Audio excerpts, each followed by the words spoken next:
Hey guys, this is Preeti. Welcome back to my channel.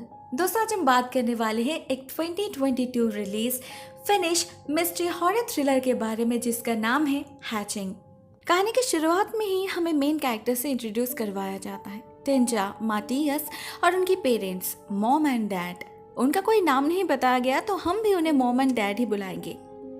Mom एक successful vlogger है। उनका एक चैनल है जहां पर वो अपने more than perfect dream like life को शोकेस करती हैं, लोगों को दिखाती है वो कितने खुश है, उनके बच्चे कितने परफेक्ट है और आपस में उनका रिश्ता उनके घर की तरह ही खूबसूरत है। ये सब दिखाकर उसे बहुत सारे व्यूज और पैसे तो मिल जाते हैं, मगर क्या सच में ही उनकी लाइफ इतनी परफेक्ट है? चलिए देखते हैं। एक दिन शूटिंग के दौरान एक हादसा होता है। कहीं से कौवा आकर उनके खिड़की से टकराता है। टिंजा जैसे ही खिड़की खोलती है वो अंदर घुस जाता है, सब कुछ तहस नहस कर देता है। पहले एक बहुत ही कीमती फ्लावर वास, उसके बाद कुछ show pieces and finally mom का फेवरेट चैंडलियर। पूरे कमरे की हालत ऐसी हो चुकी थी जैसे कोई भूकंप आ गया हो। सभी मिलकर उस कौवे को पकड़ने में लग जाते हैं, जो फाइनली टिंजा कर पाती है। इतना तोड़फोड़ करने के बाद वो कौवा भी काफी घायल हो चुका था तो वो भाग नहीं पाता। टिंजा उसे चादर में लपेट कर बाहर ले जाने लगती है छोड़ने के लिए, मगर मॉम उसे रोकती है। इस कौवे ने उनका इतना नुकसान किया है, उसकी कीमत तो उसे चुकानी पड़ेगी। इसीलिए वो उस कौवे की गर्दन तोड़कर उसे मार डालती है और फिर अपने बेटी से कहती है उसे कंपोस्ट बिन में फेंक आने के लिए। टिंजा उनका हैवानियत से यूज्ड टू थी, तो खराब लगने के बावजूद वो कुछ कर नहीं पाती। लेकिन जैसे ही वो वहां से निकलती है, हम उस कौवे को हिलते हुए देखते हैं। अगली सुबह टिंजा को पता चलता है उनके पास वाले घर में एक नई फैमिली आई है। उनकी बेटी रीटा ऑलमोस्ट उसी की उम्र की है। उनका एक पेट डॉग भी है, रूसा।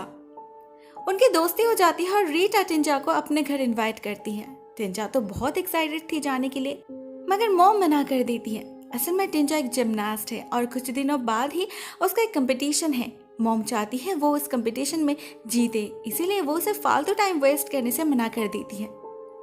उस रात सबके सो जाने के बाद टिंजा को कुछ क्रीपी आवाजें सुनाई देती है जो जंगल में से आ रही थी। टिंजा अपनी क्यूरियोसिटी होल्ड नहीं कर पाती और कुछ सोचे समझे बिना ही उस आवाज का पीछा करने लगती है। पता नहीं क्यों उसे लग रहा था ये उसी कौवे की आवाज है। वो कंपोस्ट बिन में चेक करती है, उसे वहां कुछ नहीं मिलता। फाइनली जब वो जंगल में जाती है तब उसे वो कौवा दिखता है।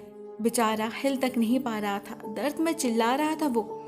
टिंजा को उसे देखकर बहुत खराब लगता है तो वो एक पत्थर से उसे मार डालती है, वो भी इतने भयानक तरीके से कि उस कौवे का माथा कंप्लीटली स्मैश्ड हो चुका था। इसके बाद टिंजा की नजर पड़ती है वहीं पर पड़े एक अंडे के ऊपर। जरूर ये इसी कौवे का अंडा होगा। बेचारा जन्म से पहले ही अनाथ हो गया। टिंजा को गिल्टी फीलिंग्स होने लगता है तो वो उसे उठाकर घर ले आती है और फिर अपने तकिए के नीचे रखकर सो जाती है। नेक्स्ट डे हमें उसके मोनोटोनस लाइफ की एक ग्लिम्स नजर आती है। पता चलता है वो लोग अपने लाइफ को जितना एंटरटेनिंग पोर्ट्रे करते हैं, एक्चुअल में सब कुछ उतना इजी नहीं है। अपने आप को परफेक्ट दिखाने के लिए उन्हें काफी ज्यादा मेहनत करनी पड़ती है, बहुत कुछ फेक करना पड़ता है। इस घर में सब कुछ मॉम कंट्रोल करती है। उनके मर्जी के बिना एक चीज इधर से उधर नहीं हो सकती और अपने व्लॉग्स को बेहतर बनाने के लिए वो किसी भी हद तक जा सकती है। अपने बच्चों को बहुत ही प्रेशर में रखती है वो, स्पेशली टिंजा को। हम देखते हैं उसके कोई दोस्त नहीं है, पूरा दिन स्टडी और फिर प्रैक्टिस करने में ही बीत जाता है। क्लास खत्म होने के बाद जब सभी बच्चे घूमने जाते हैं, टिंजा वॉक पर निकलती है क्योंकि उसकी माँ वही चाहती है। सिर्फ और सिर्फ उनका दिल जीतने के लिए टिंजा ने जिम्नास्टिक क्लास एडमिशन लिया है। अभी इस कंपटीशन में हिस्सा भी उन्हीं के कहने पर लिया है उसने।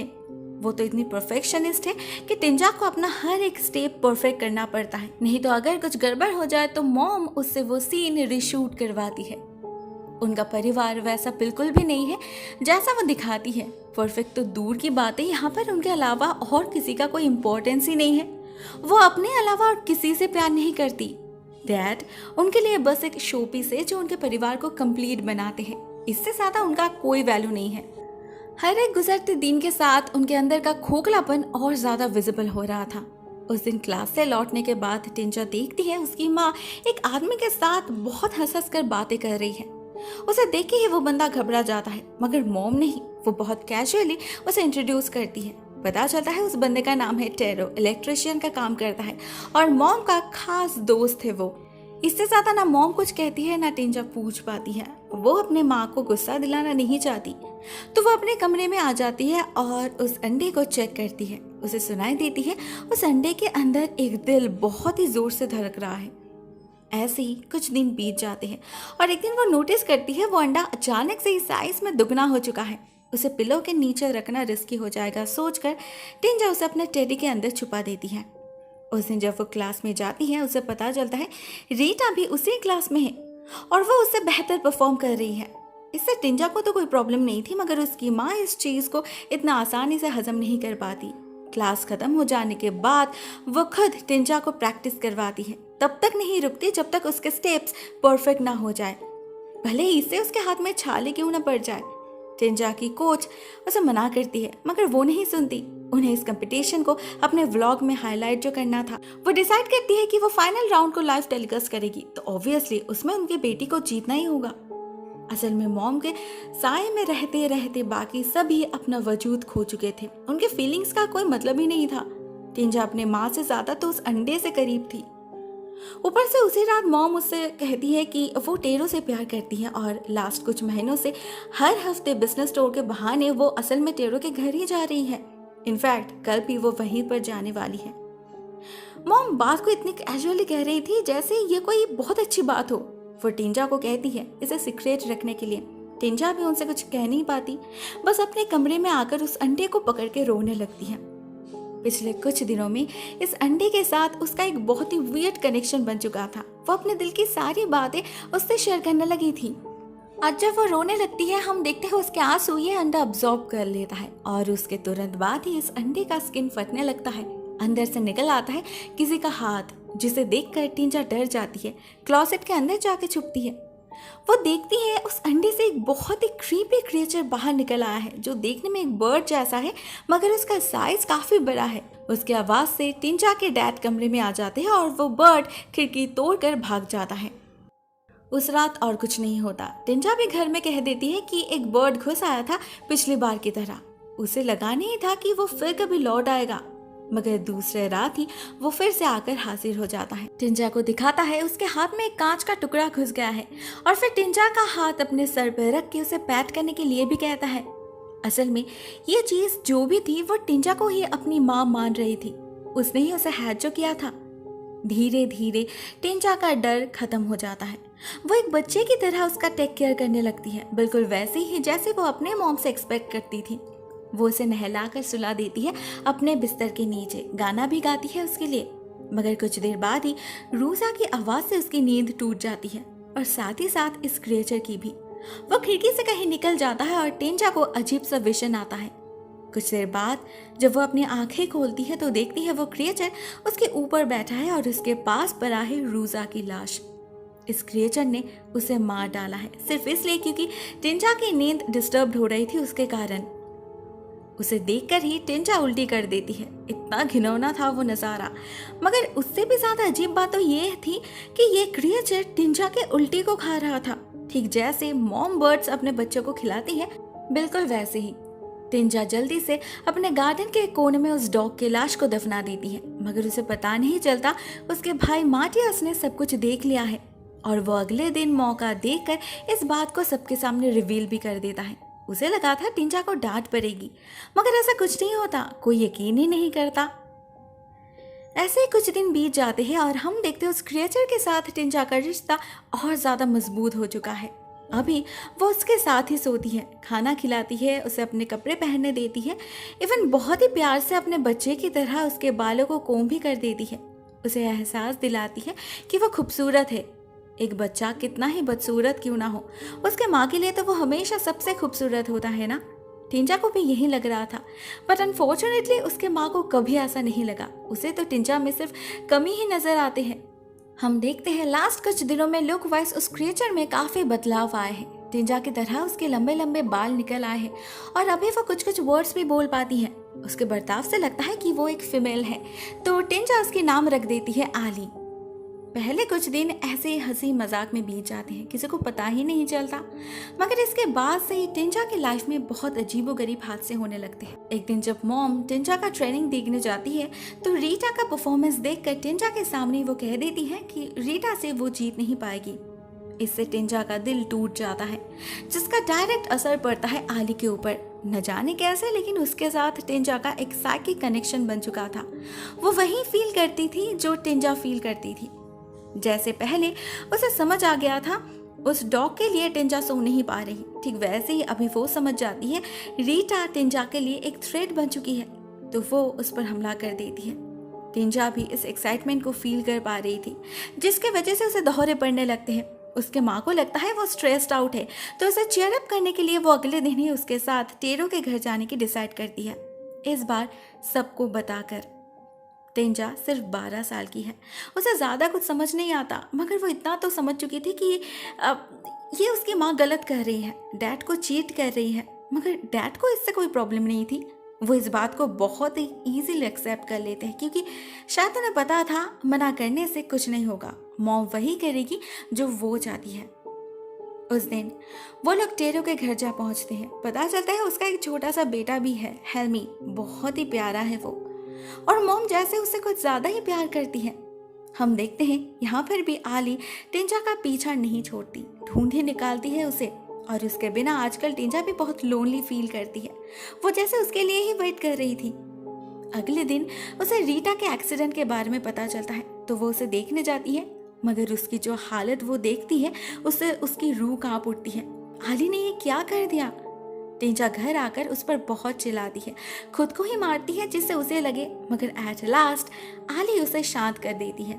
उसे यकीन दिलाती है उसने जो किया उससे उसका भला ही होगा, और ये बात टिंजा भी जानती है। वो नोटिस करती है आली देखने में बिल्कुल उसी की तरह होती जा रही, मगर उसकी फितरत किसी इंसान की तरह नहीं है। वो जैसे वो सब कुछ है जो टिंजा नहीं है। उसके अंदर के सारे ग्रजेस एंड नेगेटिविटी का एक अग्रेसिव आउटबर्स्ट है आली। कहीं ना कहीं वो चाहती थी कि रीटा कंपटीशन में पार्टिसिपेट ना कर पाए, मगर उसके लिए उसे इतना दर्द सहना पड़ा, ये एक्सेप्टेबल नहीं है। उस दिन एक और हादसा होता है। टेरो आली को देख लेता है, वो भी खाते समय, मगर उसे लगता है वो टिंजा है। वो ऐसे किसी जानवर की तरह खा रही है। देखकर टेरो उसके माँ को बुलाने जाता है, और ठीक तभी आली उस पर हमला कर देती है। उसके हाथों को काटने की कोशिश करती है, बट फॉर्चुनेटली टिंजा ऐसा होने नहीं देती। टेरो को लगता है ये सब जरूर टिंजा के एक्सेसिव स्ट्रेस के कारण हो रहा है, उसे थोड़ा रेस्ट करना चाहिए। मगर रेस्ट करना तो बहुत दूर की बात है, उसकी माँ उसे चैन से जीने भी नहीं देती। ना इनफ खाना देती है, ना सोने देती है। जितना करती है बस वीडियो में दिखाने के लिए। टिंजा भी उन्हें खुश रखने के लिए खुद को भूखा रखती है, जिससे वो पतली रहे और उसका शरीर फ्लेक्सिबल रहे। आज उसके कंपटीशन का फाइनल राउंड होने वाला था, इसीलिए उसकी माँ उसे बार बार रिहर्सल करवा रही थी, लेकिन उसके परफॉर्मेंस से वो सेटिस्फाइड नहीं हो पा रही थी। दूसरी तरफ टिंजा को बहुत बुरा लगता है, इतना एफर्ट डालने के बाद भी वो अपने माँ को खुश नहीं कर पा रही। साथ में थोड़ी सी जेलसी भी फील करती है वो हेल्मी की तरफ, क्योंकि उसके माँ ने उससे कभी इतना प्यार नहीं जताया। शायद वो उससे ज्यादा प्यार करती हो। मगर बहुत जल्द टिंजा खुद को संभाल भी लेती है, अपने थॉट्स पर काबू कर लेती है, क्योंकि वो नहीं चाहती थी ये बात आली तक पहुंचे, नहीं तो बहुत बड़ा ब्लंडर हो जाएगा। होता भी यही, उसके ना चाहते हुए भी आली उसके अंदर के हिडन विश को समझ लेती है, और उनके निकल जाने के साथ साथ ही हेल्मी पर हमला करने के लिए प्रिपेयर्ड हो जाती है। उधर टिंजा उसके हर एक स्टेप को फील कर पा रही थी। उसे पता था अगर उसने कुछ नहीं किया तो आली हेल्मी को मार डालेगी। इस समय हेल्मी को बचाना इस कंपटीशन से ज्यादा जरूरी था, तो आली को रोकने के लिए टिंजा अपना हाथ तोड़ देती है, जिसका दर्द आली को भी होता है और वो भाग जाती है। आली हेल्मी को मार नहीं पाती, मगर उसे टेरो देख लेता है। इस बार तो वो श्योर हो जाता है टिंजा को जरूर बाइपोलर जैसी कोई बीमारी है, बहुत ही खतरनाक है वो। उसे माँ बेटी के चक्कर में पड़ना नहीं था, इसलिए वो मॉम से ब्रेकअप कर लेती है, और मॉम का सारा गुस्सा जा पड़ता है टिंजा के ऊपर। उसी के कारण ये सब कुछ हुआ, वो परफेक्ट क्यों नहीं है। वो दोनों घर आ जाते हैं और साथ ही साथ आली भी, मगर टिंजा उसे खिड़की से अंदर आने नहीं देती, तो उसे घूमकर आना पड़ता है, जहाँ उसे मॉम एंड डैड दोनों ही देख लेते हैं। डैड तो डैड है, दुनिया हिल जाए उन्हें कुछ फर्क नहीं पड़ता, मगर मॉम उसे नहीं छोड़ती। उसे क्लॉजेट के अंदर से निकाल के उसके बालों को कोम करने लगती है, मगर उसे पता नहीं चलता ये उनकी बेटी नहीं उसका हमशक्ल है। उसकी हालत देखकर तो मॉम गुस्से में पागल हो जाती है। कोई इतना डिस्गस्टिंग कैसे हो सकता है। बात करते करते वो उसके बालों को ऐसे खींचती है कि एक गुच्छा निकाल के उसके हाथ में आ जाता है। खून निकलने लगता है उसके माथे से। उसका भयानक रूप देखकर मॉम की हालत खराब हो जाती है। वो कुछ समझ पाए इससे पहले आली उस पर हमला कर देती है। अपने नाखूनों को गाड़ देती है उसके स्किन में। टिंजा बाहर से सब कुछ देख रही थी। फाइनली अपने माँ को खतरे में देख वो सामने आ जाती है और आली को भगा देती है। गुस्से में आली जैसे और बदसूरत बन चुकी थी। मॉम को तो उसे देखकर ही घिन आ रही थी। उसके जाने के बाद टिंजा उसे सब कुछ सच बता देती है। कैसे उसने उस अंडे को हैच किया, कैसे इतने दिनों तक छुपा कर रखा और कैसे उसी के कारण उनके आसपास इतना सारा मिसहैप्स हो रहा है। मॉम को पता था ऐसे में क्या करना चाहिए। वो इस घिनौने चीज के कारण अपने परफेक्ट लाइफ को बर्बाद होने नहीं देगी।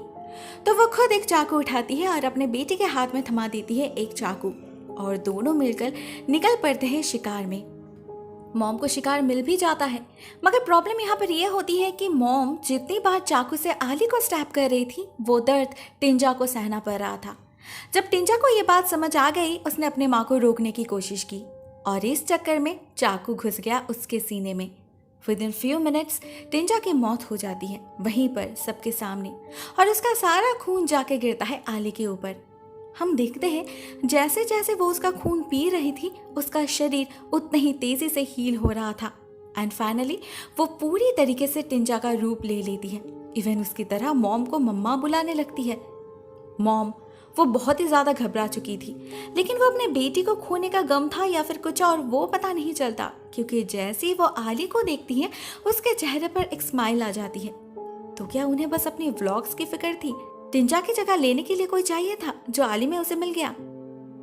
यहीं पर यह फिल्म एंड हो जाती है तो हमें पता नहीं चलता मॉम के दिमाग में क्या चल रहा था, लेकिन अगर उसने ऐसा कुछ सोचा होगा कि वो आली को टिंजा की तरह यूज करेगी तो वो उसकी बहुत बड़ी गलत फहमी होगी, क्योंकि आली टिंजा की तरह बिल्कुल भी नहीं है, कंप्लीटली ऑपोजिट है उसकी। उसे मॉम अपनी उंगली पर नचा नहीं सकती, उल्टा शायद अभी आगे से इस परिवार को उसके इशारे पर चलना होगा। दोस्तों ये फिल्म यहीं पर एंड हो जाती है। यहाँ पर एक बहुत अच्छी मैसेज है कि जो जैसा है उसे वैसा ही एक्सेप्ट करना चाहिए, खुद को और दूसरों को भी। इससे किसी के अंदर कोई ग्रज पैदा नहीं होता। मॉम पूरी जिंदगी अपने परिवार को कंट्रोल करती रही, स्पेशली टिंजा को, क्योंकि वो दुनिया को सिर्फ अपना बेस्ट दिखाना चाहती थी, अपने फ्लॉज छुपाना चाहती थी। मगर उसने कभी ये नहीं सोचा कि इससे बेचारी बच्ची पर क्या गुजरेगा। उसे कभी माँ का प्यार ही नहीं मिला, जिंदगी में कभी कुछ भी अपने मर्जी से कर नहीं पाई वो। इवन उसे कोई दोस्त बनाने का परमिशन भी नहीं मिला। धीरे धीरे उसके अंदर नेगेटिव इमोशंस भारी पड़ने लगे, जिसे रिलीज करने का मौका उसे कभी नसीब नहीं हुआ। मेटाफोरिकली अली उसकी उसी फ्रस्ट्रेशन का रूप है, उसका वो अगली साइड जहाँ वो अपने सारे नेगेटिव थॉट्स को जमा करती रही। फाइनली वो वही बन गई जिससे उसे दूर रखा गया था। हमारे समाज में भी ऐसा ही होता है। हमारे पेरेंट्स अपने अनजाने भी हम पर बहुत ज़्यादा प्रेशर डाल देते हैं, हमारे ज़िंदगी को अपने तरीके से मोल्ड करना चाहते हैं, लेकिन उन्हें पता नहीं चलता इससे बेचारे बच्चे कितने फ्रस्ट्रेटेड हो जाते हैं। उन्हें भी तो अपनी ज़िंदगी जीना है अपने मर्जी से। यह फिल्म इसी का एक बोर्डिंग एग्जाम्पल है। मुझे ये कहानी बेहद पसंद आई। आपको वीडियो कैसी लगी? Write down in the comment section.